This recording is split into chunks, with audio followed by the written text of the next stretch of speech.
Entonces, el tema del día de hoy, de pronto para las personas no habían alcanzado a acceder a la carpeta del Drive, ¿sí? Nosotros tenemos acceso aquí a unas carpeticas G01, G02 y G03, que son los geotalleres que hemos venido trabajando a lo largo de estas últimas 3 semanas. Esa es la tercera semana en la que impartimos geotalleres conmigo, con el profe Adrián. Y en este caso tenemos una carpeta general que se llama Análisis Espacial con Python. ¿Qué vamos a hacer? Vamos a entrar acá a la carpeta G03 y aquí, si ustedes se dan cuenta, van a encontrar varios archivitos, ¿sí? La mayor parte de estos archivos, nosotros le damos aquí en clic cambiar nombre, la mayor parte de estos archivos que son 8, hay 8 archivos que están en formato .zip. Ustedes se preguntarán a qué corresponden esos archivos en formato .zip. Corresponden a un archivo comprimido a una versión comprimida de un archivo en formato shapefile, y ya les voy a explicar a lo largo de la clase de dónde extrajimos ese dataset con el que vamos a estar trabajando durante el día de hoy, ¿vale? La clave está en este archivo que tenemos acá, que se llama GeoTaller 3, identificación de zonas de riesgo de accidentes con Python en formato .ipynb, que si han estado en clases anteriores conmigo, recordarán que es el formato de Jupyter Notebook, ¿vale? Que Jupyter Notebook es un tipo de archivo que nos permite tanto escribir código, así como escribir código en Python, así como también escribir texto. Es una plataforma cliente-servidor que nos permite hacer esto, escribir código y también escribir texto.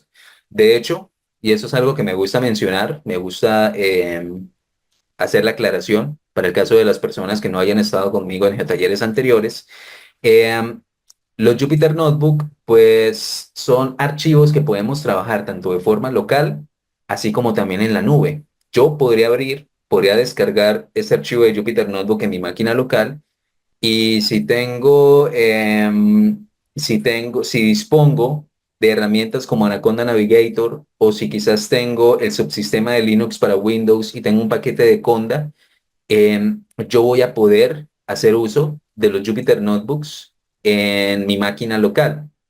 Sin embargo, hay personas que son principiantes en programación que tienden a confundirse mucho cuando están empezando a programar, y cuando ven que en muchos tutoriales pues empiezan a ver que el profesor A utiliza un editor de código como Visual Studio Code, el profesor B utiliza un entorno un IDE como PyCharm, el profesor C utiliza digamos, un editor de código X. Entonces las personas que empiezan a instalar este software y este software, y no caen en cuenta, como apenas están empezando, que es simplemente una herramienta, la herramienta que utilizan para hacer uso del intérprete de Python.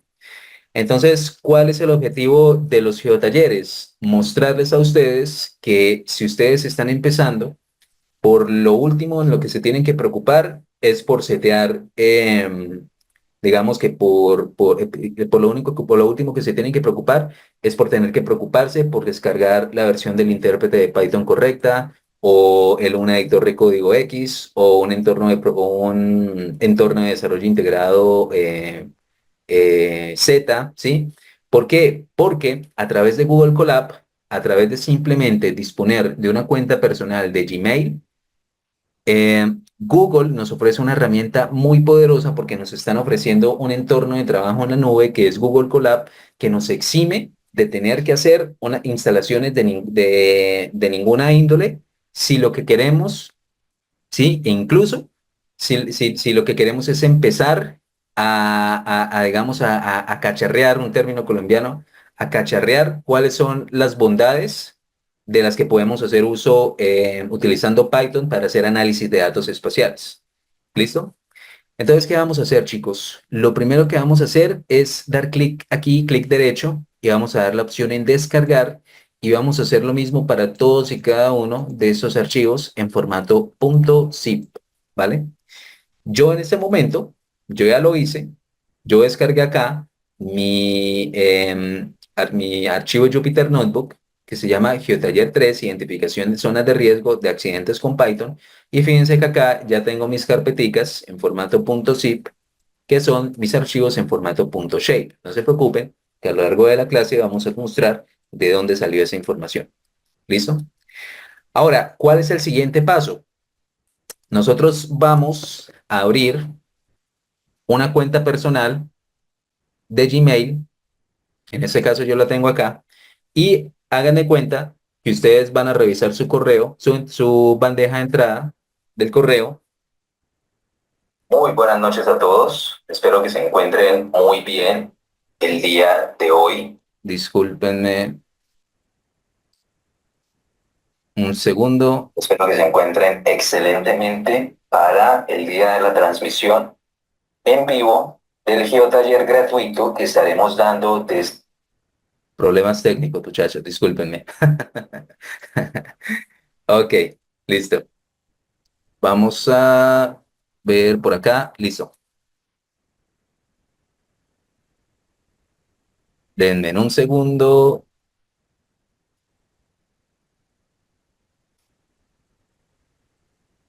Segundito. Listo. Entonces, como les comentaba, hagan de cuenta que ustedes van a entrar a su bandeja de correo electrónico en Gmail. Entonces, ¿qué vamos a hacer? Vamos a entrar aquí por la pestaña Google Apps y vamos a dar clic aquí en Google Drive. ¿Listo? Ahora, ¿cuál es el siguiente paso? Como nosotros ya tenemos descargado nuestro archivo en formato Jupyter Notebook, lo que vamos a hacer es arrastrarlo. Vamos a dar clic acá y lo vamos a arrastrar hacia nuestro repositorio en Google Drive. Si no nos aparece acá, damos aquí clic en mi unidad y fíjense que aquí ya me apareció. Entonces, como a mí ya me apareció, voy a dar clic acá en GeoTaller 3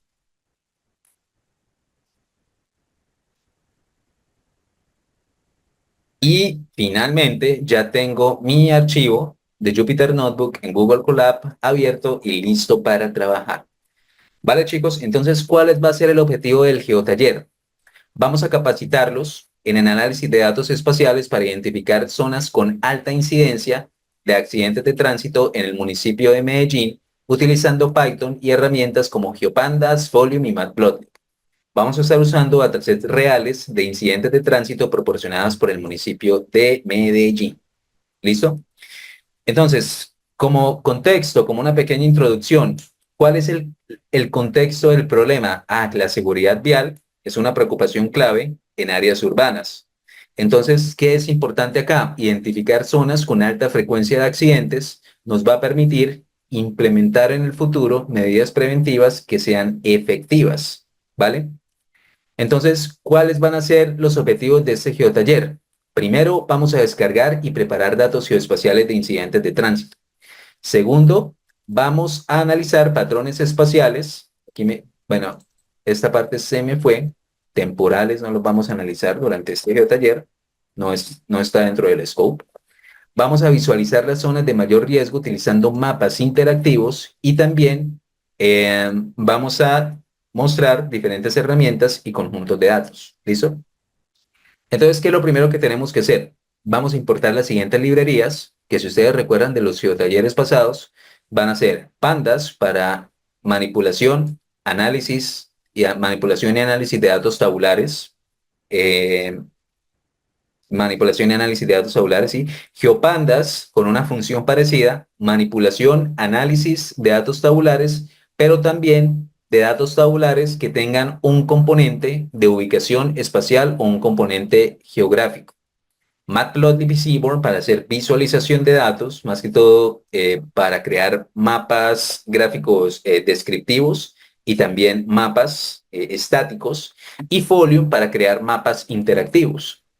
Recuerden lo que yo les había comentado de clases anteriores, que una de las grandes ventajas de Google Colab es que nos brinda de un entorno de trabajo en el que los packages o librerías de Python con, digamos que un uso generalizado, digamos, un uso generalizado podríamos decir que diario, por la mayor parte de la comunidad de desarrolladores de Python, hace que desde Google Colab digan, bueno, vamos a dejarles estas librerías para que las personas, como son librerías de un uso muy común, vamos a proporcionarles las instancias de cómputo con Google Colab a la gente de manera que ya esas librerías vengan preinstaladas, porque de otra forma tendríamos que instalarlas para luego importarlas. Recuerden que una cosa es instalar librerías y otra cosa es importarlas.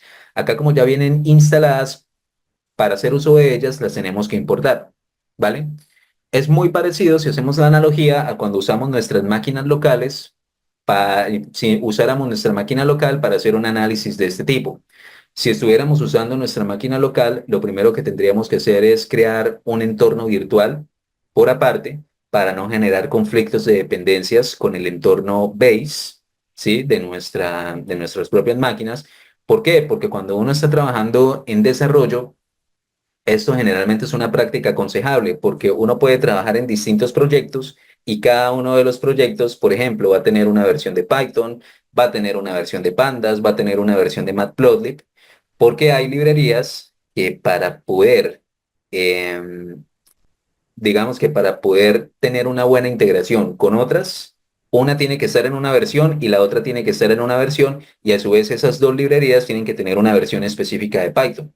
Entonces, si nosotros empezamos a hacer proyectos y empezamos a instalar y a desinstalar librerías con una versión específica y no lo hacemos mediante entornos virtuales separados, esto puede generar después conflictos de dependencia y puede incluso hacer que tengamos que hasta formatear el computador para arreglar el inconveniente. ¿Qué pasa con Google Colab? Que como Google Colab nos presta una instancia de cómputo, aquí no estábamos utilizando nuestro computador, aquí no tenemos que preocuparnos por generar conflictos de dependencias en un computador que no es nuestro. ¿Por qué? Porque cuando nosotros dejamos de utilizar Google Colab, después de que ustedes terminen esta sesión, todo esto nosotros lo ejecutamos en memoria y todo esto, toda esta ejecución se va a borrar. ¿Para qué? Para que desde Google Colab le presten esa instancia de cómputo a otra persona de manera que pues, ellos puedan guardar recursos computacionales. ¿Listo? Ahora, ya importamos estas librerías, vamos con la parte de desarrollo práctico. Entonces vamos a acceder al portal de datos abiertos de Medellín de manera el drive del script. Ok, dame un segundito.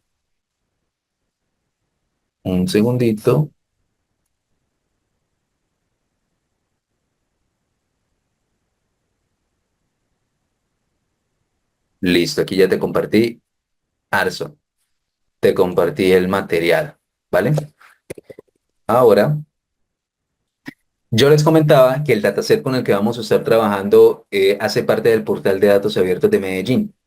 ¿Cuál es el portal de datos abiertos? Vamos a entrar acá, datos abiertos geográficos Medellín. Vamos a dar clic por acá, si no estoy mal es este. Damos clic aquí en medio ambiente. Y no, me parece que este no es. Debe ser este. O es GeoMedellín. No, creo que es este primero de acá. Ustedes pueden entrar por acá. Aquí, clic acá en datos abiertos. Y aquí pueden encontrar cualquier cantidad de información, muchachos. Y esta es una de mis páginas favoritas para encontrar datasets geográficos. Pueden encontrar aplicaciones, pueden encontrar datos abiertos, en geoservicios incluso. Y los datos abiertos los pueden encontrar en múltiples formatos. Ustedes dan, por ejemplo, aquí en formatos, pueden descargar archivos en Webmap Services, en Shapefile, en Raster, en KMZ, en GeoPackage, en File Geodatabase, en el caso de los archivos vectoriales. Ah, bueno, y los raster. Y pueden encontrar temáticas de diversa índole. Sin embargo, pues el dataset, la temática de los datasets que nos ocupan durante la clase de hoy están más relacionados con accidentes del tránsito. Yo aquí les dejé los enlaces respectivos en los que van a poder consultar la información. En este caso, fíjense que tenemos total de incidentes de tránsito desde el 2014 hasta el año 2021. ¿Qué pasa? Que son datasets muy similares. Vamos a ver que no son totalmente iguales en sentido de que no todos tienen la misma cantidad de columnas. Eh, no todos tienen la misma cantidad de columnas, pero todos los 5 datasets tienen, digamos que la mayor parte de sus columnas mantienen, digamos que un formato común. O sea, si un dataset, si por ejemplo el del 2014 tiene 20, el del 2020, el 2021 tiene 23 columnas. ¿Y qué pasa? Que el objetivo de nosotros es unificar esos 5 datasets. Entonces, primero tenemos que buscar cuáles son las columnas en común entre ellos para luego sí apilarlos uno por encima del otro, tal como haríamos, por ejemplo, en Excel, copiando y pegando la información de un dataset a otro de manera vertical para al final tener un dataset compilado y ya vamos a explicar en qué consiste eso, ¿vale? Entonces, ¿qué pasa? Que estos, aquí yo les dejo los enlaces de todos el total de accidentes de tránsito del 2014 al 2021. Una de las cosas chéveres es que acá podemos descargarlo en diferentes archivos. Ustedes se preguntarán, profe, ¿y esos archivos que tú colgaste en el repositorio del Drive, esos archivos que tú colgaste en el repositorio del Drive, a qué hacen referencia? Hacen precisamente referencia a cada uno de esos archivos que está, que podemos descargar desde acá. En este caso, yo lo descargué, me disculparán, yo los descargué en formato GeoJSON y no en formato shapefile. ¿Cómo los descargan? Simplemente dan clic acá, se acercan a esta opción en GeoJSON y fíjense que acá les comienza una descarga y si se fijan, aquí por ejemplo, a mí ya me descargó este archivito de acá en formato .zip. Una de las cosas chéveres de GeoPandas y el entorno de Google Colab es que a nosotros nos permite crear GeoData Frames a partir de archivos comprimidos. ¿Qué quiere decir esto? Que no necesitamos descomprimir esos archivos a un formato GeoJSON para poder hacer uso de ellos. Y ya vamos a ver en qué consiste, ¿vale? Entonces, lo primero que vamos a hacer va a ser siempre que vayamos a trabajar con archivos y vayamos a hacerle la lectura de esos archivos y llevarlo a una estructura tabular, sea un Pandas Data Frame o un GeoPandas GeoData Frame, nosotros tenemos que importarlo en nuestro entorno de trabajo. Como ya nosotros lo habíamos descargado del Drive, yo en este caso ya los había descargado previamente desde este hasta este, entonces lo que voy a hacer es, me posiciono acá, Shift, oprimo Shift y me posiciono acá e importo los 8 archivos, ¿sí? Recuerden que son 8 desde el 2014 hasta el 2021. ¿A qué dataset corresponde cada archivo .zip? Aquí está especificado en las siguientes variables que recuerden de las clases pasadas que decíamos que para hacer la lectura de un archivo nosotros tenemos que especificar la ruta en donde está alojado. ¿Y de dónde sale esta ruta? Fíjense que acá ya tengo 1, 2, 3, 4, 5, 6, 7 y 8 archivos. Lo único que tengo que hacer es dar clic acá, copiar ruta. En este caso, vamos a desplazar esto un poquito. Y por ejemplo, este primer archivo, GeoJSON total accidentes de tránsito, doy clic acá, copiar ruta, y esta es exactamente la misma ruta que tengo. Entonces, en este caso, Path 2014 hace referencia a la ruta del archivo GeoJSON comprimido de los incidentes de tránsito para el año 2014. Y hacemos esto sucesivamente hasta Path 2021, en donde estamos colocando la ruta para el archivo eh, de incidentes del año 2021. Ahora, ¿cómo hacemos para crear GeoData Frames a partir de esto? Es supremamente fácil. Fíjense que a diferencia de un SIG de escritorio, hubiéramos tenido que descomprimir esos archivos .zip, sacar el GeoJSON y luego sí importar el GeoJSON a QGIS o cualquier SIG de escritorio como ArcGIS Pro o como ArcMap. GeoPandas, en cambio, nos exime de eso y simplemente tendremos que crear la variable donde vamos a alojar el GeoData Frame, en este caso, por ejemplo, tránsito 2014, 15, 16, 17, 18 hasta 21 y utilizar GeoPandas con el método readFile, o sea, lee el archivo que está alojado en la variable Path 2014. ¿Y qué son Path 2014, Path 2015 hasta Path 2021? Ah, son rutas que están redireccionando a la ubicación de un archivo en formato .zip y que ese archivo en formato .zip tiene un archivo en formato vectorial, que es un GeoJSON. Vamos a explorar ahora que cada GeoData Frame se haya creado de la mejor manera, de correcta manera.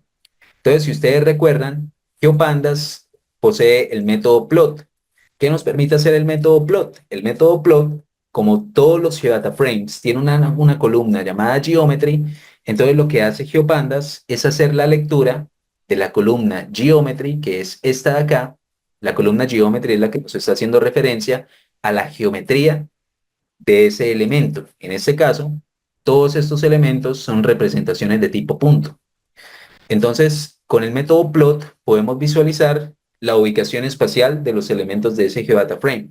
Y con el método tail podemos mirar los 5 últimos registros. Fíjense que Tránsito 2014 tiene 45.755 registros de accidentes de tránsito. Y todas y cada una de estas hacen referencia a las columnas. ¿Qué quiere decir esto? Fíjense que lo estamos poniendo ver de una forma tabular y de una forma espacial, tal como lo podríamos hacer desde un SIG, solamente que desde un SIG tendríamos que dar clic derecho y abrir Open Attribute Table o abrir tabla de atributos, ¿sí? Y la distribución espacial la podríamos ver pues desde la interfaz gráfica del SIG de escritorio. Podemos utilizar el método info también, que si ustedes recuerdan de clases anteriores, hemos dicho que el método info nos sirve para varias cosas. Primero, para examinar el número de rows o de filas. En este caso nos dice que tiene 45.755 filas, tránsito 2014. Segundo, podemos ver cuáles son las columnas, cuántas columnas hay. La columna 1, la primera columna siempre empieza con el índice 0 y la última columna, en este caso la columna Geometry, eso significa que tiene 22 columnas. Aquí está. Podemos ver los nombres de las columnas y podemos ver el total de valores no nulos, ¿sí? ¿Qué pasa cuando una columna tiene valores nulos? Valores not a number, que fueron valores que puede que no hayan diligenciado al momento de crear este archivo, ¿sí? Que, por ejemplo, cuando dejan un campo vacío, digamos, en un registro y dejan el dato de una columna vacío, cuando Pandas o GeoPandas hacen la lectura de ese archivo y lo transforman a un data frame, el data frame lo interpreta como un valor nulo. En ese caso es un string vacío. O también, si es una columna numérica y en ese campo, en ese registro en específico, ese valor no tiene un número, entonces también lo detecta como un valor nulo, ¿vale? Y también acá, en la columna de type, nos arroja información acerca del tipo de dato del que está haciendo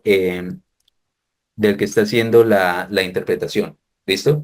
En este caso, está interpretando unas como de tipo entero, otras las está interpretando como de tipo object o tipo string, y otras las está interpretando como de tipo float o decimal.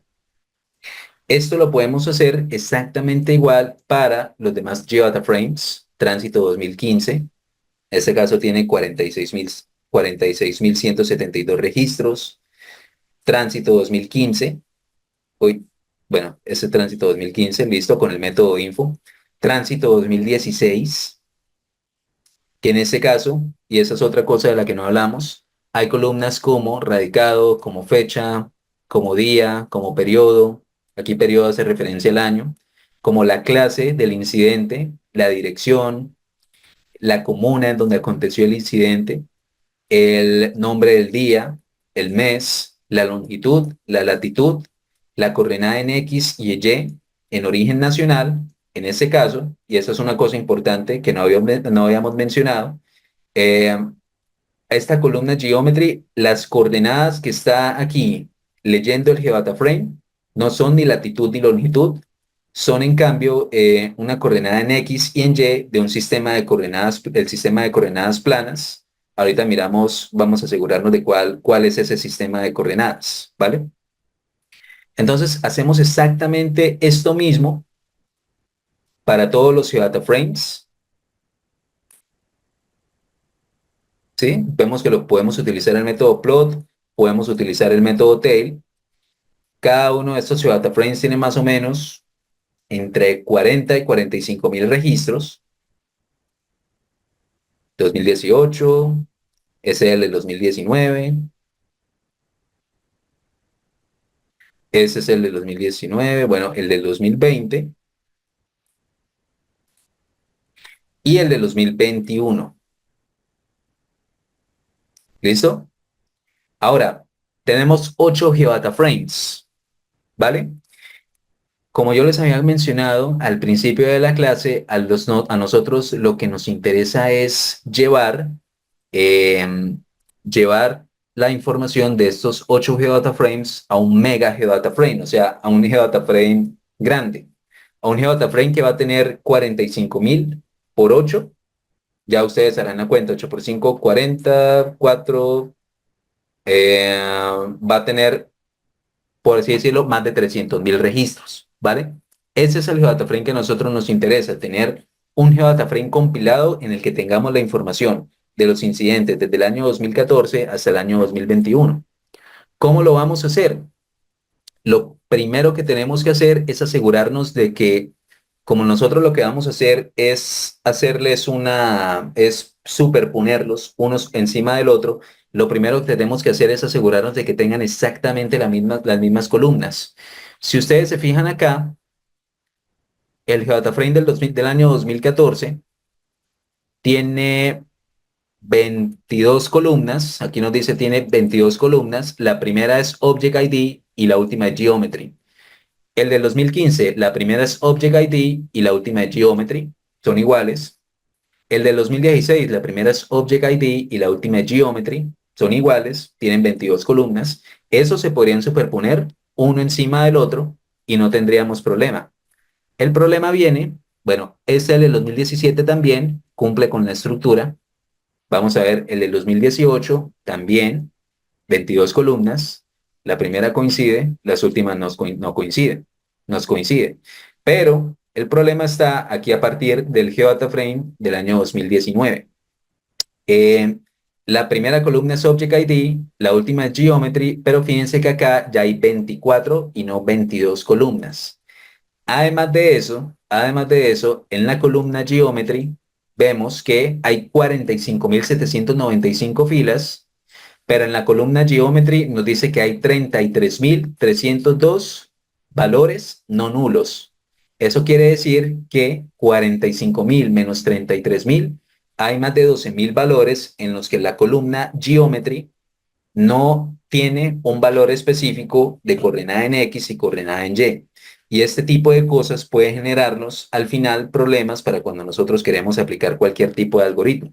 Entonces siempre es buena práctica hacer ese tipo de análisis, podríamos decir que es un análisis exploratorio espacial, para que busquemos, para que nos aseguremos de que si hay registros que no tienen información en la columna que nos brinda el componente espacial, nos aseguremos de eliminarnos porque eso lo que nos va a hacer es este ruido y nos puede complicar ejecutar cualquier tipo de algoritmo, ¿vale? El GeoDataFrame del año 2020 también tiene 23 columnas, no tiene 22. El del año 2021 también tiene 23 columnas y no tiene 22. Entonces son estos tres los que nos están generando el problema. ¿Cómo podemos resolver este problema? Vamos a crear una lista con todos los Geodata Frames, ¿sí? En las listas de Python podemos no solamente almacenar números, strings, valores booleanos, sino que también podemos almacenar data frames o Geodata Frames. ¿Y para qué vamos a para qué vamos a crear una lista de Geodata Frames? Entonces a coger vamos a iterar, a combinar un bucle for, un bucle finito, con un diccionario, que es donde vamos a determinar las columnas. Por ejemplo, vamos a usar la estructura del GeoDataFrame Tránsito 2014, que es el que nos está dando la información de las 22 columnas. Entonces, ¿qué estamos haciendo acá? A esta lista de GeoDataFrames, lista GDFs, vamos a acceder al primer elemento, que es Tránsito 2014, o sea, Esto, aquí le estamos diciendo accédeme al data frame tránsito 2014 y utiliza el parámetro columns para sacar los nombres de las columnas de ese data frame. Con set le estamos diciendo, eso va a ser un conjunto con los valores únicos de esas columnas, o sea, con los valores de esas columnas. Entonces aquí decimos, for GDF in lista GDFs desde 1 hasta el último valor, o sea, desde el segundo valor hasta el último, ¿qué le estamos diciendo acá? Que omita el primer valor. Entonces, ¿qué va a hacer esa iteración? Va a ser a recorrer primero este valor, después este valor, después este valor, después este valor. ¿Y qué va a hacer? Va a coger una variable llamada una variable columnas comunes y vamos a decirle que columnas comunes va a ser igual a columnas comunes y hacemos una intersección con el diccionario de GDF columns. ¿Esto qué significa? Que nosotros estamos adecuando las columnas que hay en este primer geodata frame, las estamos adecuando a este, a este, a este, a este, a este, a este y a este. O sea, nos estamos asegurando de que todos y cada uno de estos 8 geodata frames tengan exactamente las mismas columnas. Entonces, ¿qué pasa? Que si estos tenían 23 o 24 columnas, únicamente, eh, únicamente vamos a estar trabajando con las columnas comunes, que son las que tiene Tránsito 2014. ¿Listo? Entonces, estas son las columnas comunes delimitadas por un conjunto de Python. Aquí vemos cuántas son, ¿sí? Y ahora, aquí delimitamos cuáles son las columnas comunes, ¿listo? Y ahora lo que vamos a hacer es que, eh, habiendo definido previamente cuáles son las columnas en común, vamos a redefinir cada uno de estos de forma en que coincidan exactamente entre sus columnas, ¿sí? Ahora, creamos una lista vacía para almacenar los geodata frames procesados. Entonces decimos, para cada vez que la variable GDF tome un valor en la lista GDFS, que era la que teníamos acá, la primera lista de GeoData Frames, entonces, ¿qué vamos a hacer? Vamos a redefinir cada uno de esos 8 GeoData Frames, diciéndole a GDF procesado va a ser igual a coger el GeoData Frame, abro corchete, cierro corchete y le digo list columnas comunes. ¿Qué quiere decir esto? Aquí sí estamos redefiniendo la estructura de cada uno de estos 8 GeoData frames. ¿Por qué? Porque cuando nosotros utilizamos un corchete, abrimos corchete, cerramos corchete con la notación de GeoData frame, nosotros lo que estamos haciendo es la notación eso se llama el filtro por comuna. Entonces, cuando hacemos esto, le estamos diciendo, yo solamente quiero, voy a reestructurar este geodata frame, lo voy a redefinir para que solamente me almacene la información de las columnas que coincidan con esto, ¿sí? Si hay una columna que no haga parte de esa lista de columnas comunes, la va a omitir y la va a dejar por fuera del geodata frame. ¿Listo? Y entonces, a esta lista que inicialmente está vacía, le vamos a ir haciendo un append del GDF procesado, o sea, del geodata frame con las columnas reestructuradas de manera que coincidan solamente con las columnas que tenía el geodata frame del año 2014. Y al final tenemos esta lista de geodata frames. Y ustedes se preguntarán, listo, ¿para qué vamos a utilizar una lista de geodata frames? Acá esta lista de GeoData Frames la utilizamos para crear el GeoData Frame grande que vamos a llamarle tránsito concatenado. Y tránsito concatenado, ¿cómo lo vamos a crear? Vamos a decir que tránsito concatenado va a ser igual a GeoPandas, llamar a la librería GeoPandas, utilizar el método GeoDataFrame, abro paréntesis, cierro paréntesis, y eh, le vamos a decir, este, este método de GeoDataFrame se utiliza para transformar la información de un data frame a un GeoData Frame. Es cuando nosotros transformamos un data frame a un GeoData Frame, lo hacemos con el objetivo de que la información que tenemos de coordenada X o coordenada en Y o en longitud y latitud, la podamos convertir a un objeto de tipo de geometría Shapley, ¿vale? ¿Por qué? Porque si nosotros tenemos, por ejemplo, un campo de latitud y longitud y lo tenemos como un data frame, Pandas lo que hace es leerlo como un dato flotante, o sea, como un número decimal. Pandas no entiende que la latitud y la longitud hacen referencia a una ubicación espacial. GeoPandas sí, porque GeoPandas, el motor de GeoPandas, trabaja sobre otra librería llamada Shapley. Eso es lo que estamos haciendo acá. Entonces, tránsito concatenado es resultado de coger una concatenación que hacemos de los geodata frames que están aquí en esta lista, GDFs procesados, ignorando el index igual a true.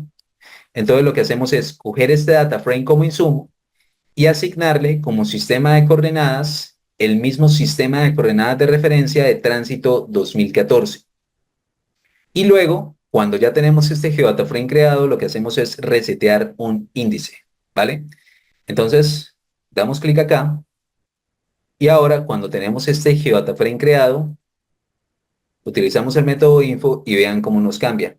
Ya no tenemos 45.000 ni 46.000 registros, tenemos 346.827 registros y fíjense que acá ya tenemos un total de eh, 22 columnas que nos van a coincidir, lo que pasa es que aquí están en desorden, nos van a coincidir con las comunas que hacían parte ¿cómo es que se llama? Del GeoData Frame de tránsito 2014. Entonces, vamos a corroborar cuál es el sistema de coordenadas de este GeoData Frame y vemos que es el 9377, el sistema de coordenadas de origen único nacional, ¿vale? Podemos utilizar el atributo CRS para averiguar cuál es el sistema de coordenadas. Podemos hacer uso del método tail para ver los últimos 5 registros y aquí constatamos de que son 346.827 registros. Podemos usar el método plot y fíjense que aquí ya se va a ver muchísimo más denso. Se va a ver muchísimo más denso que los data frames anteriores, los data frames individuales. Esperamos un poquito. Epa, ¿listo?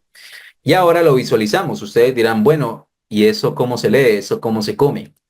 Podemos utilizar, como ya les he mostrado en geotalleres anteriores, una librería llamada Contextly, que es la que nos va a permitir hacer, incluir basemaps o mapas base. ¿Para qué? Para entender cuál es el contexto de qué están rodeados cada uno de estos elementos que estamos visualizando. Entonces, como Contextly no viene preinstalada en Google Colab, pero lo primero que tenemos que hacer es instalarla. ¿Y cómo la instalamos? La instalamos con el gestor de paquetes de Python, pip, que es este de acá.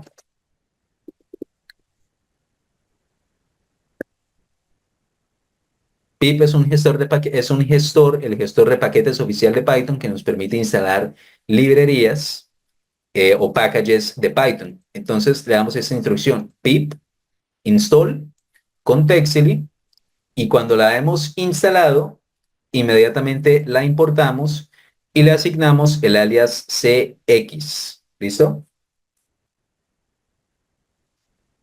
Aquí en este caso ya la instaló y la importó. ¿Qué es lo siguiente que vamos a utilizar? Vamos a combinar el uso de 3 librerías en esas 6 líneas de código, 7 líneas de código que tenemos. Vamos a combinar matplotlib, en el que estamos creando una instancia figure, que es un contenedor grande, una instancia access, que es un subcontenedor, ¿sí? Que en realidad la instancia access es este, ya les muestro,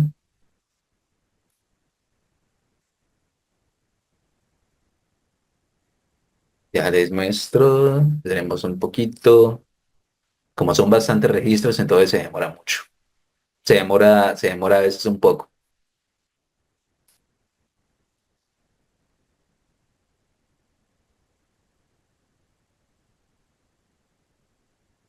¿Listo? Entonces, ¿qué es lo que hacemos? Vamos a irnos a la documentación de Matplotlib, Visualization with Python, nos metemos aquí en Getting Started, empezamos aquí en Quick Start Guide. ¿Y qué nos explica Matplotlib? Que cualquier gráfica de Matplotlib se puede explicar desde el paradigma de la programación orientada a objetos, en la que primero tenemos una instancia figure, que es todo este cuadrito, ese lienzo en blanco, se lo pueden imaginar de esta manera, y por debajo de la instancia figure, que es el objeto padre, hay un subcontenedor, que es la instancia access, que es, la estamos denotando por esta instancia access, este cuadrito que tenemos, y sobre este contenedor hay otros elementos llamados axis. ¿Cuáles son esos elementos axis? Cualquier elemento que haga parte del subcontenedor axis. Por ejemplo, el título del gráfico, el nombre del eje X, el nombre del eje Y, las grillas, los ticks, la leyenda e incluso los gráficos que tenemos acá, las anotaciones de esos gráficos, en fin, todo lo podemos explicar en Matplotlib como objetos que se crean como instancias de otros objetos de tipo padre. ¿Listo? Entonces, eso es precisamente lo que estamos haciendo acá. Estamos utilizando Matplotlib para crear estos contenedores y luego fíjense que estamos utilizando GeoPandas con este GeoDataFrame y le decimos, vas a plotearme este GeoDataFrame sobre qué contenedor. Ah, sobre este contenedor que acabamos de crear acá. Si esto fuera, por ejemplo, AX10, entonces aquí tendríamos que colocar AX10. ¿Listo? Y le estamos diciendo, agrégale una opacidad de 0.5. Aquí nosotros le podemos cambiar la opacidad. 0.2. Eso prácticamente hace que casi sea transparente. Y con el Edge Color le estamos diciendo que el borde de los puntos yo quiero que sea negro. Ahora, fíjense que con el contenedor de Matplotlib nosotros podemos controlar el título, el nombre del eje X y el nombre del eje Y. Aquí yo le puedo poner accidentes de tránsito de Medellín 2014, 2021 y fíjense que acá me va a cambiar el gráfico que creo.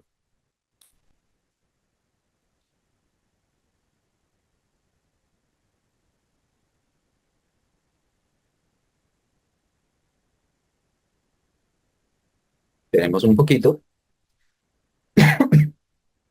y perfecto, listo. Bueno, aquí si se fijan que aquí de pronto por la densidad de los puntos no los podemos ver bien, pero fíjense que acá hay unos punticos que a los que sí les podemos tomar en cuenta la transparencia, ¿vale? Y la tercera librería que estamos utilizando en este gráfico es Contextly. ¿Y cómo la estamos utilizando? Aquí llamamos Contextly con CX y utilizamos el método addBasemap y le estamos diciendo, agrégame un basemap o un mapa base. ¿Sobre qué contenedor? Sobre AX, que es este que estoy creando acá. Y también tenemos que especificarle cuál es el sistema de coordenadas que ese mapa base va a utilizar acá. Porque fíjense lo que pasa si no le especificamos el sistema de coordenadas, que con Textly, ustedes pueden acceder acá. Con Textly usa un sistema de coordenadas predeterminado que en este momento, si no estoy mal, es el de Spheric Mercator EPSG 3857. Y si nosotros no se lo especificamos, ya se van a dar cuenta del error que nos va a arrojar. Entonces, fíjense que acá prácticamente no sabemos en dónde nos está ubicando los puntos. ¿Sí? Aquí no tenemos ningún punto, no tenemos la información de, por ejemplo, de Bello, de los municipios que hay aledaños aquí a Medellín. Entonces, CRS igual a tránsito concatenado punto CRS.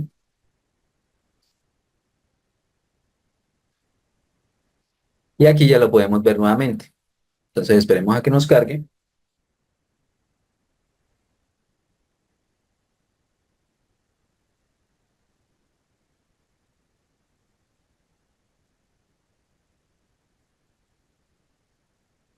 Ahora sí, podemos ver Bello, Copacabana, Santa Elena, San Sebastián de Palomitas, me parece que es que se llama, Itagüí, Envigado, La Estrella y Sabaneta. ¿Listo? Ahora, recordemos que habíamos visto unos valores nulos en el Geodata Frame Tránsito 2019.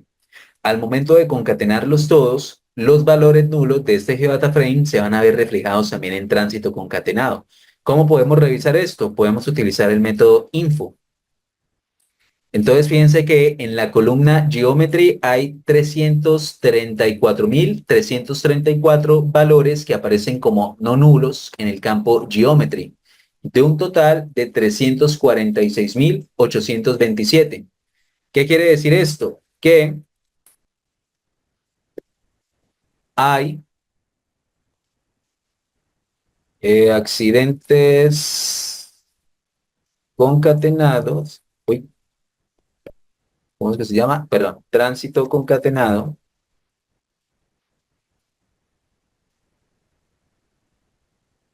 menos 334.334, ¿eso cuánto nos da? Hay 12.334.334, hay 12.000 valores que nos están arrojando información nula en el campo de Geometry que hacen referencia a los registros del año 2019. Entonces, lo que yo les comentaba, si nosotros no los eliminamos desde el comienzo, eso nos puede producir errores a nosotros a la hora de nosotros tratar de hacer uso de esa información. Entonces, ¿cuál es el método para eliminar esos registros nulos a partir de un campo? Lo que nosotros hacemos es sobreescribir el data frame y le decimos tránsito concatenado va a ser igual a coger tránsito concatenado, el mismo data frame, y utilizar el método dropNA de pandas, que es este de acá. dropNA lo que nos hace es remover missing values o valores faltantes. En ese caso, estamos eliminando valores faltantes de acuerdo al subset de acuerdo al subset. En el subset nosotros le especificamos cuáles son las columnas que contienen la información de esos registros nulos. ¿Cuáles van a ser? Geometry. En este caso, Geometry. Entonces, cuando nosotros eliminamos, con esto eliminamos los registros y sobreescribimos el GeoData Frame. Y una buena práctica es utilizar el método Reset Index, porque si no utilizamos el método Reset Index,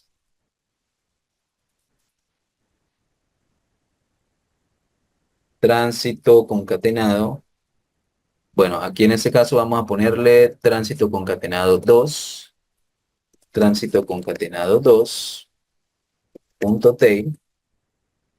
Recuerden que esto tenía 346.827 registros. Y fíjense que si nosotros utilizamos el método dropNA y no hacemos el reset index, cuando verificamos la información de los últimos GeoData frames, pues nosotros podemos ver, uy, pero ¿por qué aquí me está diciendo que hay 346.827 registros y los acabo de borrar? Si se supone que esto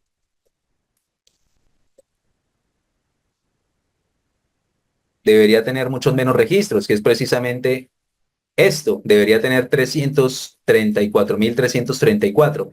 Es precisamente porque no estamos utilizando el método reset index. Entonces, ¿qué pasa? Que con el método reset index nosotros ya nos conservamos los valores de la columna index que vienen del data frame o geodata frame original, sino que prácticamente los estamos creando desde cero. Entonces, fíjense que cuando nosotros utilizamos Reset Index, ahora sí podemos constatar, hay 334.334 registros. ¿Por qué? Porque esta columna se sobrescribe también. Y si volvemos a utilizar el método info, vemos que acá en la columna Geometry ya aquí no tenemos valores nulos. Hay 334.334 valores en la columna Geometry y en total hay 334.334 registros, ¿vale?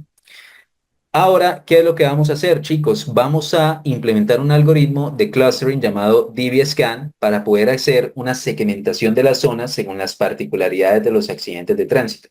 Esta segmentación la vamos a hacer teniendo en cuenta únicamente la ubicación espacial. Pero, para hacer una salvedad, debido a la gran cantidad de datos y a las limitaciones de cómputo que tenemos, a pesar de estar haciendo uso de una instancia con GPU, que eso es algo que no les había dicho, Google Colab nos permite hacer uso de instancias de instancias con tarjeta gráfica. Eh, a pesar de estar haciendo uso de esa instancia con GPU, la cantidad de datos es tan alta y este algoritmo es tan, digamos que tan exigente en términos de recursos computacionales que nos vemos obligados a utilizar solamente el 50% de los datos. Entonces, yo aquí les dejé unos enlaces para que puedan hacer énfasis en lo que es este algoritmo de DBSCAN. Este particularmente me gustó mucho porque está aplicado al ámbito geoespacial. Hacen un ejercicio muy parecido de Milan Janosov. Les recomiendo mucho que lo sigan en LinkedIn. Y vamos a proceder a hacer uso de este algoritmo. Entonces, para hacer uso de este algoritmo, ¿qué tenemos que hacer? Primero, tenemos que importar el módulo DBSCAN de Scikit-Learn Cluster, porque DBSCAN es un algoritmo de aprendizaje no supervisado. También importamos las clases Multipoint y Polygon de Shapely e importamos NumPy. Ahora, ¿qué hacemos? Vamos a crear un GeoDataFrame nuevo llamado Tránsito Sample. Y Tránsito Sample va a ser igual a coger una muestra con solo el 50% de los datos originales, una muestra aleatoria. Aquí estamos utilizando la semilla 42.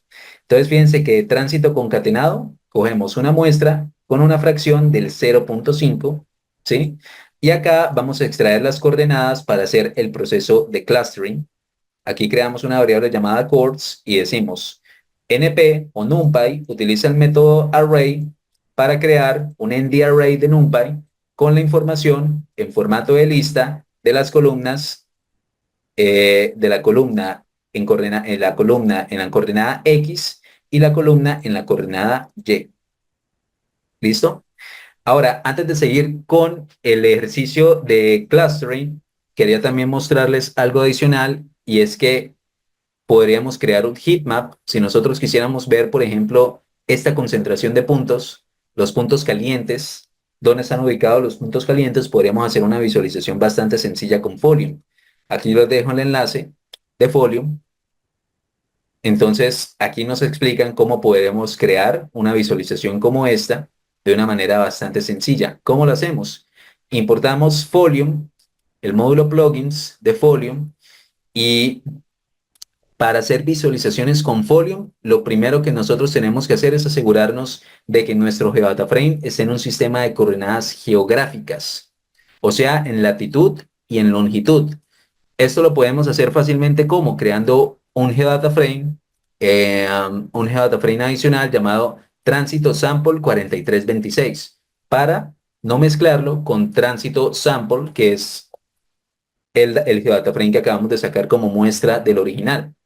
Entonces, Tránsito Sample 4326 es Tránsito Sample, solamente que habiéndole hecho una reproyección al sistema de coordenadas geográficas. Ah, ahora sí, con esto creamos un objeto mapa de Folium, luego preparamos los datos para el heatmap y decimos que heatData, la variable heatData, va a ser una lista de Python con los valores de Y y de X, o sea, de la latitud y la longitud de tránsito sample 4326.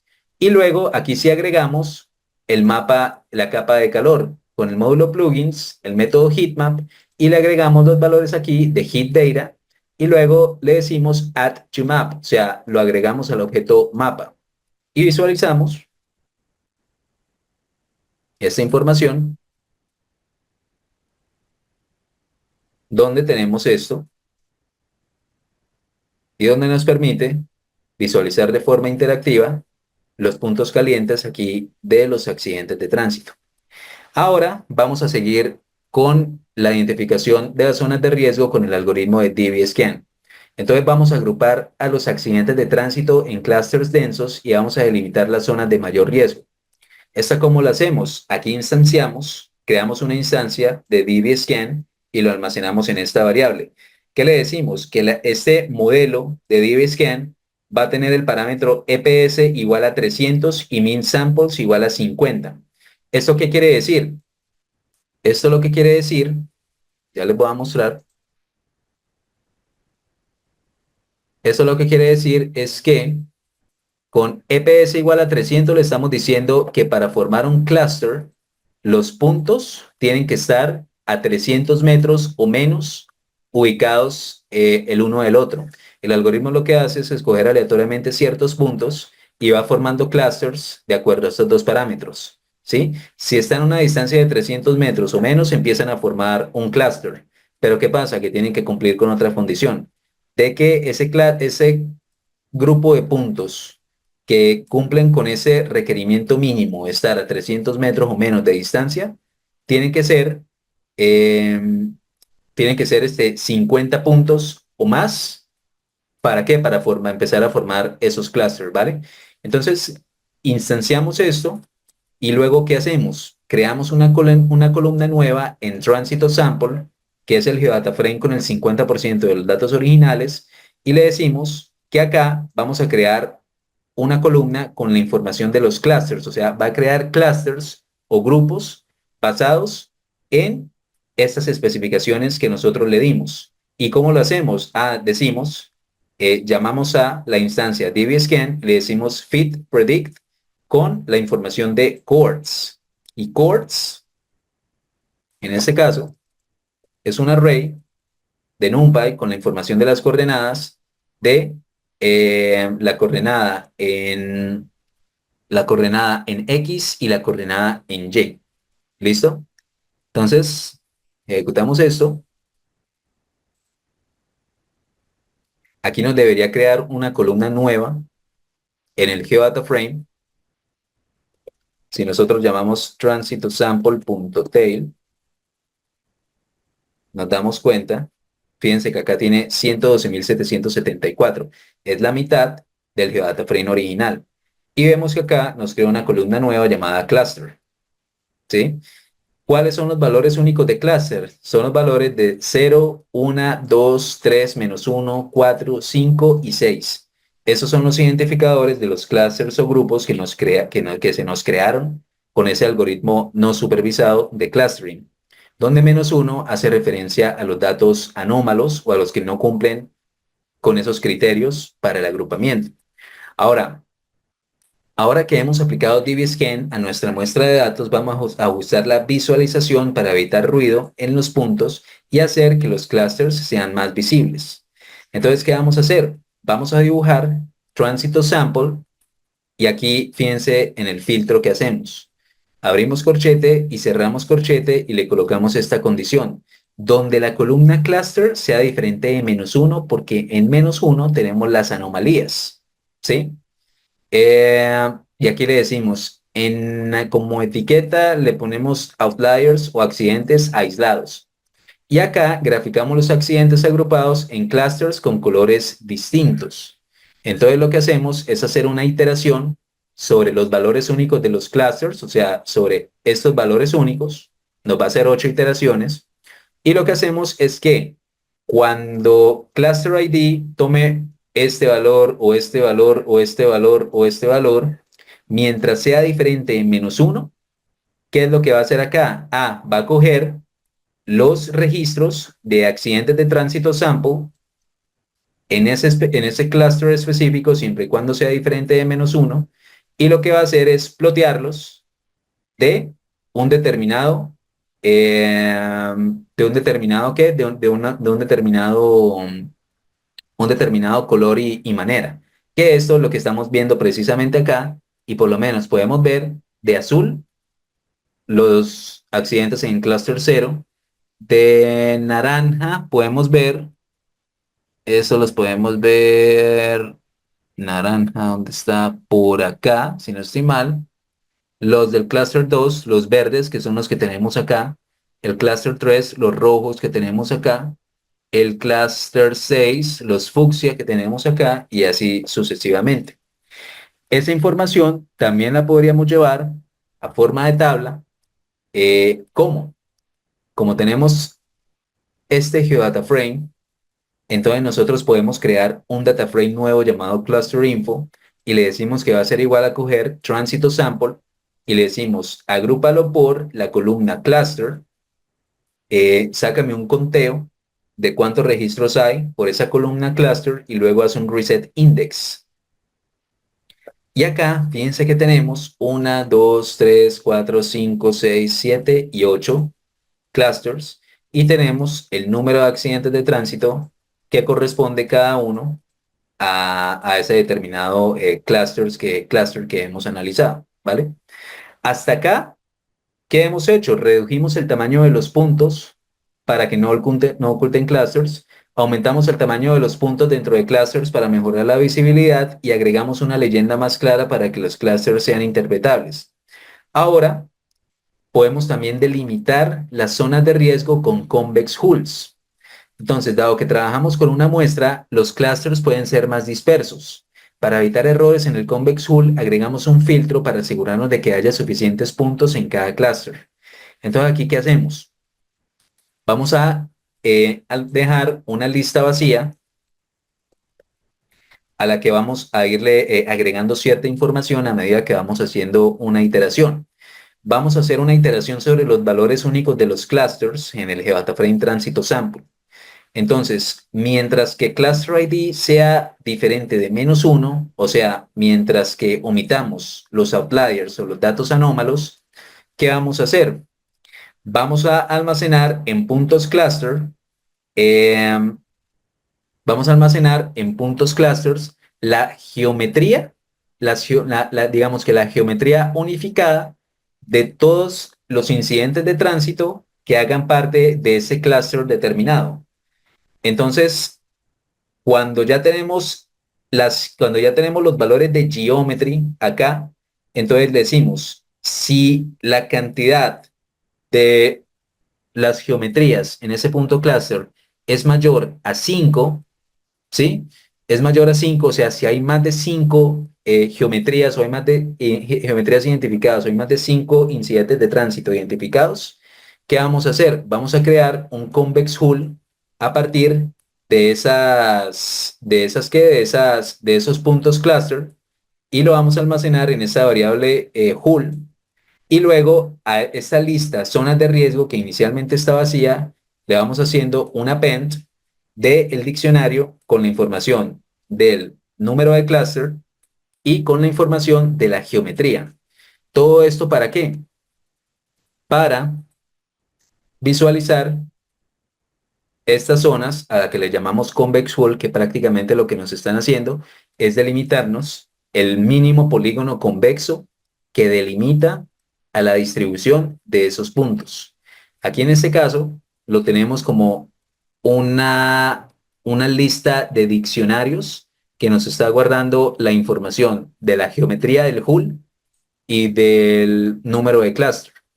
Ese lo pasamos a un data frame por medio de esta a un Geodata Frame. ¿Para qué? Con el fin de poder visualizarla, ¿sí? ¿Y para qué? Para visualizarla aquí en Matplotlib, junto con un basemap. Aquí, fíjense, aquí olvidamos CRS es igual a zona riesgo,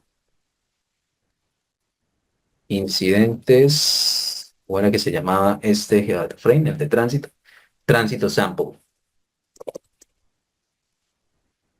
Tránsito sample, lo tenemos acá. A stream is expected. Ok. Quitémosle esto. Mm,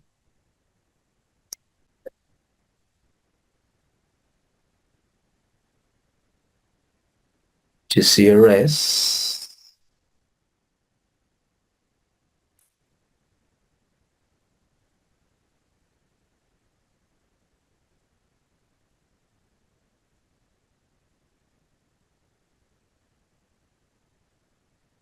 Ahora sí, ahora sí lo podemos visualizar. Entonces ya tenemos delimitado nuestro polígono mínimo convexo por cada uno de los clusters que habíamos determinado y eso nos permite visualizar mejor la distribución de esos clusters o grupos de incidentes que determinamos por medio del algoritmo de aprendizaje no supervisado que es DB-Scan. ¿Listo? Ah, y una última parte que había olvidado mencionarles. Ustedes dirán, bueno, profe, ¿y será que este tipo de análisis se queda ahí? ¿Qué más podríamos hacer con eso? Digamos, si yo quisiera llevar esas capitas, por ejemplo, estas capas de Convex Cool, yo quisiera llevarlas a un GeoJSON o a un archivo en formato shapefile. Lo podemos hacer perfectamente. ¿Cómo lo podemos hacer? GeoPanda nos permite hacer uso de un método llamado toFile. Entonces, fíjense que yo, por ejemplo, podría transformar el GeoData Frame tránsito sample, o mejor aún, tránsito concatenado, que es el original, ¿cierto? Tránsito concatenado, y podría llevar este GeoData Frame, exportarlo a un archivo y decirle, yo quiero que exportarlo a un archivo que se llame accidentesclusterizados.geojson y driver, en el parámetro driver, aquí le estoy especificando que sea en formato GeoJSON. Puedo hacer lo mismo con las zonas de riesgo. Las zonas de riesgo que son es el GeoData Frame que creamos a partir de los Convex Tools. Le decimos to file, exportalo a un archivo llamado zonas de riesgo GeoJSON y con el driver GeoJSON. Entonces, si ejecutamos esta celda de código, aquí nos va a tener que aparecer la información. Fíjense que aquí ya nos creó accidentes clusterizados. Le damos clic en descargar. Podríamos abrir QGIS. Vamos a ver si me abre rápido. Y aquí también me apareció zona riesgo GeoJSON. Podemos darle clic en descargar. Aquí no nos ha abierto QGIS.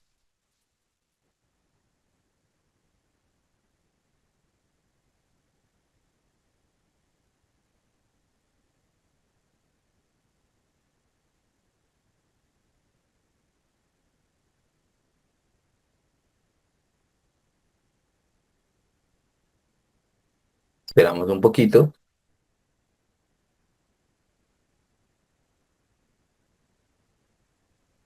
Mm.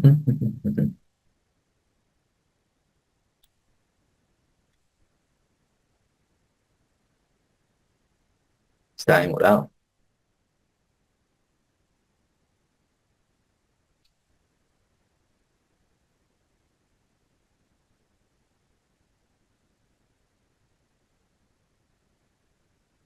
Qué raro, porque normalmente abre muchísimo más rápido.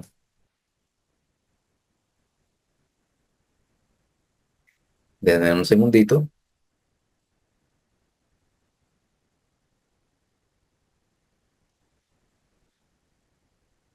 Y listo. Entonces, vamos a la carpeta de descargas. Podría llevar aquí GeoJSON. Le doy aquí click Add Layers. Y tengo ya mi capa de zonas de riesgo. Podría anexarle un mapa base de OpenStreetMap. Y por acá, controlar la transparencia. Y aquí ya tengo mi mapa, mi capa de Convex Hulls. Listo, chicos. Podríamos tratar de hacer lo mismo. Vamos a ver si nos carga con, con el GeoData Frame, GeoJSON, zonas riesgo, accidentes clusterizados. Aunque bueno, creo que con ese vamos a tener muchísimo más problema para la carga, a menos de que dispongamos de un computador con una buena tarjeta gráfica y una buena CPU. Listo, chicos. Por ahora, ese sería el temario del día de hoy. Denme un segundito. Ok.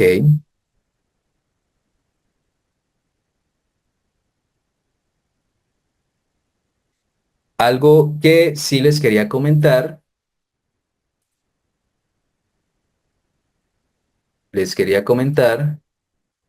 es que, bueno,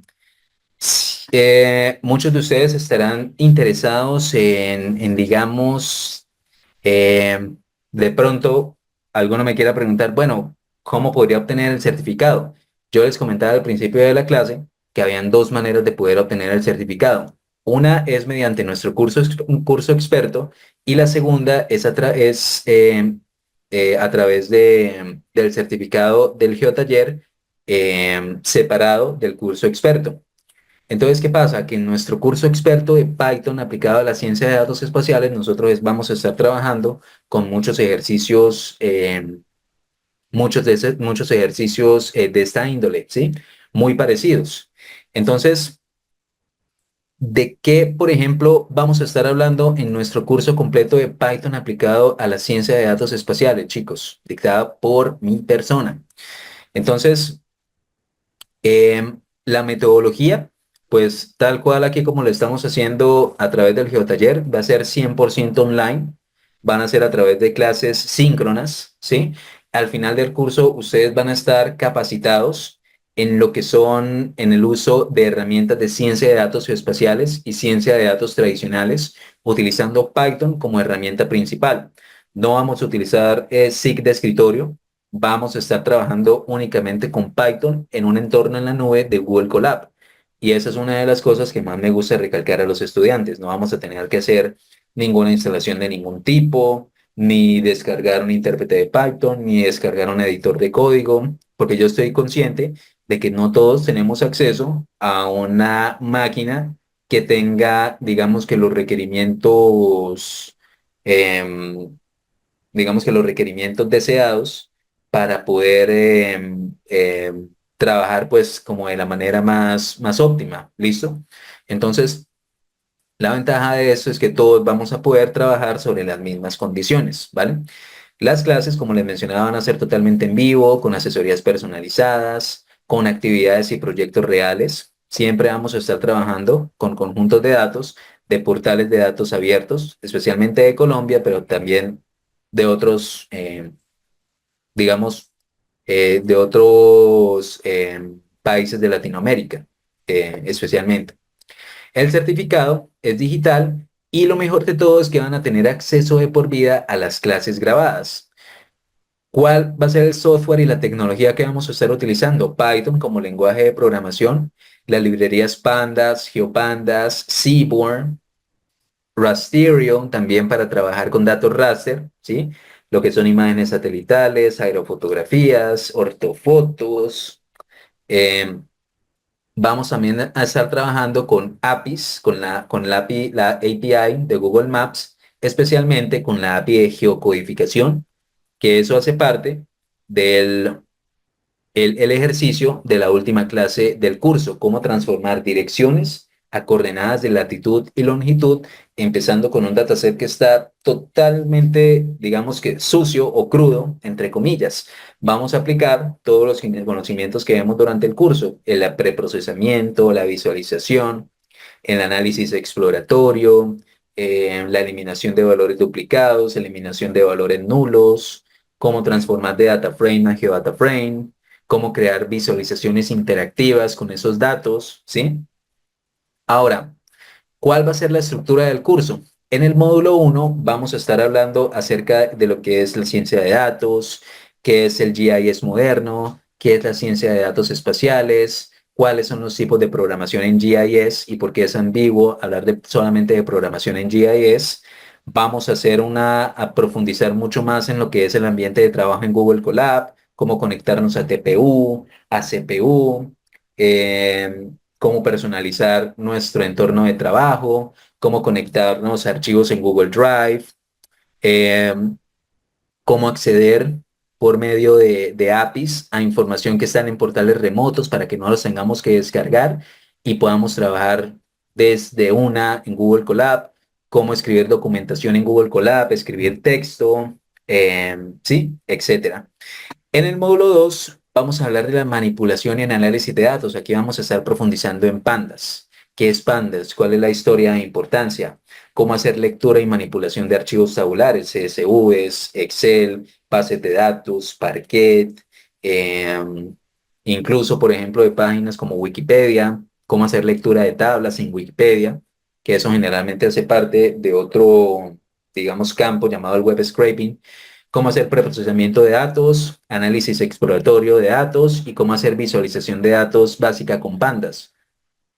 En el módulo 3 vamos a estar enfocados en lo que es la visualización de datos con Matplotlib y con Seaborn. Entonces vamos a ver los fundamentos de visualización de datos, los tipos de gráficos y la creación de visualizaciones, cómo crear gráficos con Matplotlib y personalizarlos con la programación orientada, el enfoque orientado a objetos, cómo crear visualizaciones personalizadas con Seaborn, con las funciones de nivel de eje y las funciones de nivel de figura. También en el módulo 4 ya vamos a entrar a lo que es la manipulación de datos espaciales. Entonces, los fundamentos de datos espaciales, qué es GeoPandas, cuál es la historia e importancia, cómo crear geometrías y manipular geodata frames, cómo visualizar geodata frames, cómo asignar un sistema de coordenadas o hacer reproyecciones en un geodata frame y cómo integrar datos espaciales. En el módulo 5 vamos a ver cómo crear y analizar geometrías con GeoPandas. Entonces vamos a ver cómo podemos crear GeoData Frames a partir de data frames, cómo hacer spatial joins, cómo hacer operaciones de unión, de intersección, de diferencia y diferencia simétrica con overlay o la superposición espacial, cómo son los predicados espaciales, cómo calcular áreas, perímetros, distancias utilizando GeoPandas. En el módulo 6 vamos a ver cómo hacer procesamiento y análisis de datos raster con Rasterio y con NumPy. Entonces vamos a ver una introducción a los datos raster, eh, cómo por ejemplo hacer manejo de datos raster con Rasterio, cómo hacer procesamiento y transformaciones, por ejemplo hacer reproyecciones o hacer cálculo de estadísticas zonales con Rasterio y cómo integrar Rasterio con Matplotlib para poder visualizar tanto datos raster como datos vectoriales al mismo tiempo y personalizar nuestras gráficas. En el módulo 7 vamos a ver cómo hacer visualizaciones interactivas con Folio y con Plotly y cómo hacer análisis avanzado con funciones personalizadas en Python. Entonces, vamos a ver qué es Plotly, qué es Folium, cómo crear mapas interactivos con estas librerías y a su vez vamos a aprender a cómo crear funciones tanto personalizadas para hacer análisis de datos y análisis de datos espaciales y cómo también utilizar funciones lambda para hacer una rápida depuración y preprocesamiento de nuestros datos. ¿Listo? Y el último módulo, y es particularmente el que a mí más me gusta, se llama geocodificación y obtención de datos espaciales mediante APIs. Entonces vamos a ver cuáles son los conceptos clave de la geocodificación y APIs geoespaciales. Vamos a ver cómo podemos implementar la geocodificación utilizando la suite de Google Maps. Vamos a ver cómo crear API keys, cómo conectarnos a la plataforma de Google Cloud Platform, cómo generar JSONs a partir de la aplicación de esa API y cómo llevar la información de ese JSON a una lista de diccionarios y luego de una lista de diccionarios a un data frame con el que podríamos sacar los valores de latitud y longitud siempre y cuando hayamos hecho una correcta depuración de el data frame en donde tenemos los valores de las direcciones. Y vamos a ver cómo automatizar este proceso y cómo integrar esos resultados finales a una visualización, ya sea tanto estática con Matplotlib como interactiva con Folium. ¿Listo? Ese es el temario, chicos, del que quería hablarles. Eh, no sé si tienen alguna pregunta que me quieran hacer con respecto al contenido del curso. Me gustaría escucharlos.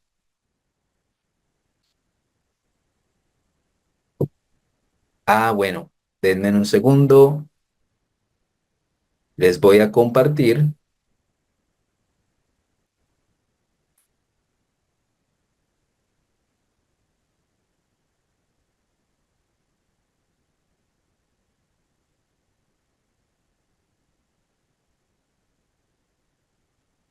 Les voy a compartir aquí por el enlace de YouTube el temario del curso. Discúlpeme que creo que no estaba compartiendo pantalla. Entonces, esta es la información, chicos, del curso Premium y esos son los módulos de los que les estaba comentando. ¿Listo? Entonces, ya adicional, chicos, quería comentarles lo siguiente. El curso normalmente tiene un precio de $120, pero pues en estos momentos tiene un precio muy accesible que es de 59,99 dólares, ¿sí? Y para las personas que en este momento nos están viendo por la transmisión, ¿sí? Solo para las personas que en ese momento nos están viendo por la transmisión y que se inscriban hasta el día de hoy a medianoche, van a poder tener acceso al curso por un valor de 49,99 dólares. ¿Listo? Para los primeros 10 inscritos, les va a quedar en 59,99. Y para los que se inscriban hoy hasta medianoche, en un valor de 49,99. Revisen, chicos, el módulo. Se los compartí por el enlace de YouTube en la transmisión. Me gustaría que le echaran un ojo, especialmente al módulo 8. El módulo 8 es a mí particularmente el módulo que más me gusta porque es un módulo enteramente práctico. Vamos a estar aplicando todo lo que veamos dentro del curso, lo vamos a estar aplicando acá, ¿sí? Prácticamente esta es el resultado de aplicar todo el ciclo de vida de un proyecto de ciencia de datos a un ejercicio particular. Entonces me gustaría que le echaran un ojo, ¿vale? No sé si tienen alguna pregunta que me quieran hacer.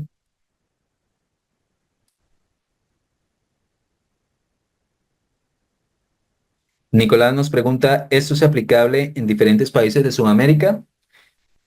No sé si me preguntabas o por qué exactamente me preguntas por la aplicación.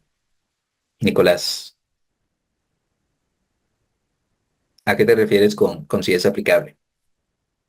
¿A qué proceso exactamente?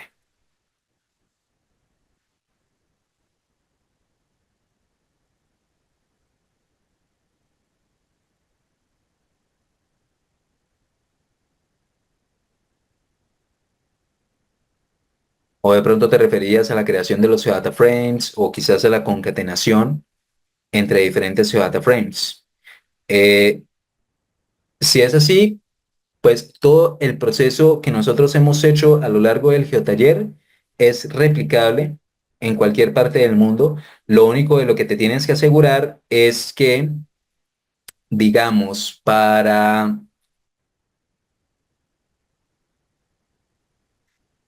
Pablo nos pregunta, lunes y miércoles de 8 a 10 p.m., ¿hora de qué país? Hora Colombia. Hora Colombia y Perú. Pablo, ¿listo? Entonces, ese ejercicio, ese geotaller que nosotros acabamos de hacer es replicable. Eh, Siempre y cuando ustedes tengan en cuenta las condiciones para aplicar cualquiera de estos pasos. Por ejemplo, cuando creamos la visualización interactiva del heatmap en Folium, teníamos que asegurarnos de que nuestro GeoDataFrame estuviera en un sistema de coordenadas geográficas. O, por ejemplo, para aplicar el algoritmo de DBSCAN, como hay un parámetro de cuando creamos la instancia del DBSCAN que nos exige que la distancia esté dada en metros, entonces nos tenemos que asegurar de que el sistema de coordenadas del GeoDataFrame es en un sistema de coordenadas planas, ¿sí? Aquí en este caso, cuando nosotros hicimos la lectura del GeoJSON, ya el GeoJSON que nosotros sacamos a partir del portal de datos abiertos de Medellín, nos estaba proporcionando la información de la ubicación espacial en un sistema de coordenadas planas, que es el EPSG 9377, el Sistema de Origen Único Nacional.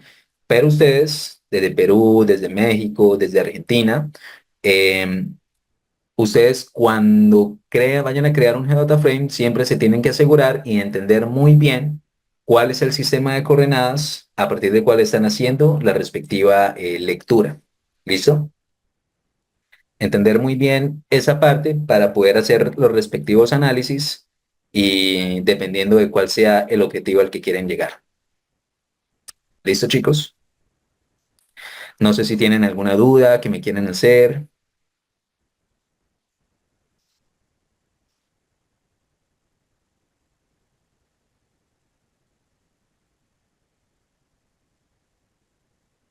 Listo, chicos. Si no es más, les quiero agradecer a todos infinitamente por su presencia, también por su interés y, y que me encantaría verlos en las futuras entregas que estemos haciendo, tanto en los geotalleres, así como también en las futuras entregas de los cursos premium que estemos haciendo a lo largo de este año. Les quería comentar también que para el mes de abril también estamos pensando en lanzar un curso de Python y SQL utilizando eh, la Data Warehouse BigQuery en conjunto con Google Colab para hacer análisis eh, para mostrar cómo podemos combinar el uso de Python con las consultas analíticas en SQL desde la nube y sin tener nosotros que hacer ningún tipo de instalación en el local. ¿Listo, chicos? Les quiero agradecer infinitamente a todos. Espero verlos muy pronto. Estén pendientes, por favor, para las siguientes entregas. Que tengan una excelente noche.